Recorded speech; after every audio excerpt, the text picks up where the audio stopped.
Rick Ross just pulled one of the boldest moves the game's ever seen, playing Big Meech like a pawn in what's now being called a $120 million hustle. And of course, 50 Cent wasted zero time jumping in, roasting the entire situation like it was primetime comedy. But here's the part that makes it wild. This wasn't some overnight scheme. I feel bad for Lil Meech. I don't feel bad for no grown man in this planet. Like, I'm a grown man. Why the f I gotta feel bad for another grown man? Like, you a grown man too. What you asking for my sympathy for? You be alright. Everybody on the block saw it coming. Everybody except Big Meech himself. Ross came in smooth, real smooth, talking movie deals, million-dollar projects, and Hollywood dreams so big they could blind anyone who wanted a comeback.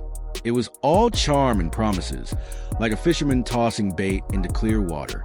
But when the cameras stopped flashing and the hype faded out, Ross was gone. He dipped back into luxury, mansions, private jets, champagne nights, while Meech and his son were left out in the cold, looking like props in someone else's success story. That, Vlad, let's talk about it. I think Meech is the one that made a mistake. No. No? You think 50? No. Lil Meech? No. Who am I forgetting now? Rick Ross knew perfectly damn well what he was doing and what that would lead to. And if he was a real friend to Meech. IT wasn't just business. It was betrayal disguised as opportunity. The streets saw it. The fans saw it. But Meech, he believed the vision, believed the brotherhood. And that's exactly what made this hustle so cold. Street insiders say they saw this play coming long before it blew up in the headlines. When Big Meech walked out of prison last October, fans expected a redemption story for the ages, the legend returning to reclaim his crown. Hopes were sky high that he'd finally turn his street legacy into a real empire, something solid, something lasting. But I wasn't going to address this because I'm not trying to let nobody trick me off the streets. But I never folded, never told, never will. Death before dishonor, always with me. So I'm doing this for my loved ones and the support of my friends. Nowhere, Rick Ross appeared, talking loud and moving louder, throwing around numbers like $120 million film deals and life-changing projects that sounded too good to be real. On paper, it looked like Meech was finally about to cash in on the empire he built brick by brick. But when the smoke cleared, the truth hit hard. There was no empire, no deals, no payouts. Ross had sold Meech nothing but a dream dressed in Hollywood lights. Instead of results, Ross used the Meech name as a prop in his ongoing rivalry with 50 Cent. He posed, flexed, and stirred headlines, but when it came to loyalty, he was nowhere to be found. Some tried to excuse it, but let's be real, Ross knew exactly what he was doing. He wasn't playing the role of a friend. He was playing the long game of clout and control. The streets saw through it immediately, calling him out for using Meech as a pawn from day one. Everyone already knew who was truly keeping the BMF name alive. 50 Cent. He was the one cutting checks, funding the BMF series, paying for Lil Meech's acting lessons, and opening real doors in Hollywood. Meanwhile, Ross brought nothing but noise. But despite the obvious, Big Meech leaned toward Ross, pushing away the man who had actually been protecting his legacy. That move sparked real tension behind the scenes. Even Tony Yale said it straight. 50 was there from the beginning. No games, no gimmicks. Now the talk on the block says Meech is feeling the heat. The money's drying up, the pressure's mounting, and the loyalty lines are blurring. Ross never linked about a brotherhood. He did it to jab at 50, to stir the pot. And in the end, it worked. Meech, once seen as a king, now looked like a piece caught in someone else's chess match. That's when 50 decided he'd had enough. He fired back in classic 50 Cent fashion, sarcastic, ruthless, and surgical.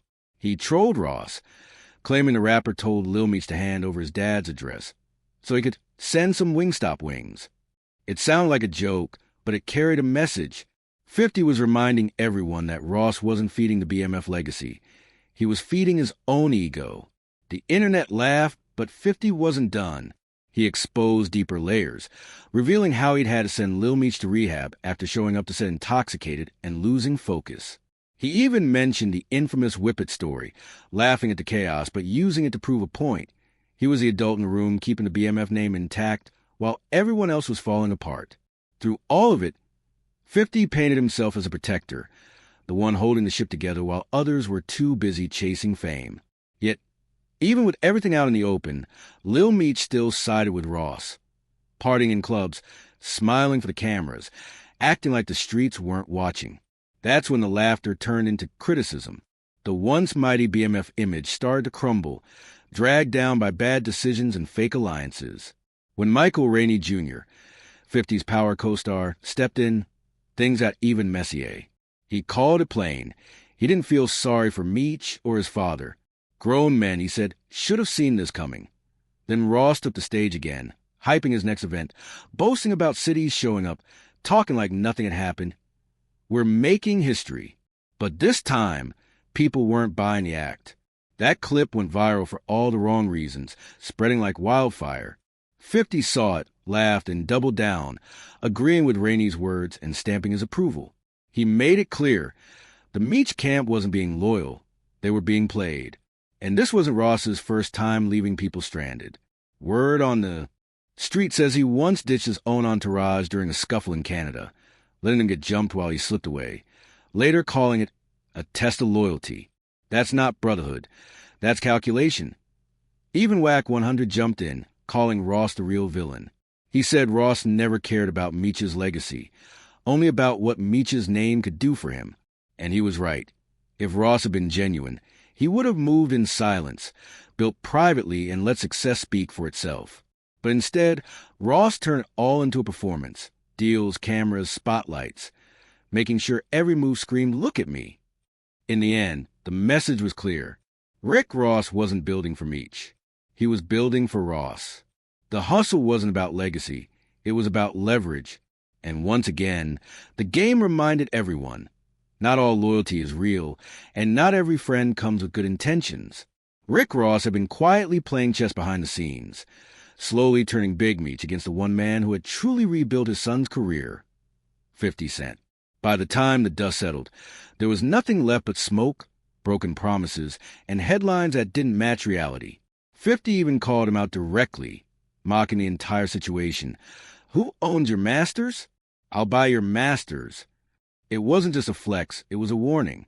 Because while Ross was busy selling dreams, 50 had been investing in Lil Meech's future, paying for acting lessons, moving him from Detroit, and giving him real industry opportunities. Ross, on the other hand, went silent. He cut communication, leaving Meech stranded the second the hype died down. That's when it hit everyone. Ross only ever pushes what fills his pockets. And once Meech stopped being profitable, he was off the map. Then came the rumors, whispers that Ross was behind the cancellation of Meech's Welcome Home event, the one fans thought 50 had sabotaged. But insiders claim it was all Ross. He didn't want Meech making a strong comeback or regaining momentum. He wanted him muted, sidelined, independent, all while he played the public hero online. That, people say, was the real betrayal. A calculated move to trade another man's legacy for clout. And when Meech tried to fight back, calling 5-0 an internet gangster, nobody bought it. The streets saw through the act instantly. Pure damage control. By then, the memes and the jokes had already stuck, painting Meech as outplayed and outmaneuvered. When you look at Ross's track record, the pattern is undeniable. A long trail of alliances built on self-interest and manipulation. Every major partnership ends the same way. Chaos, confusion, and someone else paying the price. Look back at Maybach Music Group. Well, Meek Mill, Gunplay, all started strong. All ended with complaints about money, contracts, or false promises. Ross would play the role of supportive boss in public. But behind the scenes, stories painted him as a man obsessed with control and spotlight. Even Meek, once his right-hand man, eventually distanced himself after realizing the game was never built for everyone to win. Industry voices have said it plainly. Ross knew what he was doing with Meech. If he had truly respected him, he would have moved quietly, not turned their partnership into a public rivalry against 50. Instead, he made it all about himself, about power, about ego. That $120 million project Ross hyped, Total illusion. Another wave of smoke and mirrors while he walked away with fresh publicity. And the sad part? The culture sees it now. Every time Ross fades from the spotlight, he finds another name to attach himself to, someone who still holds weight in the streets. Meanwhile, 50's out here flipping stories into billion-dollar franchises, building generational wealth. Not viral moments, that's the difference. Ross plays checkers. 50 plays chess. The fans see it. The streets see it. Even insiders admit it. And now, the question's simple. How many more people will Ross pull into his orbit before they realize the truth? Because if history's taught us anything, it's that loyalty to Ross doesn't last. Only the clout does. His entire playbook runs on borrowed legacies. Just look at the pattern. His whole identity came from the real Rick Ross, the legendary trafficker whose name he took and turned into a rap empire. When the real Ross got out and tried to reclaim it, he was met with lawsuits and indifference. Rick Ross didn't flinch. He doubled down, profiting off the myth.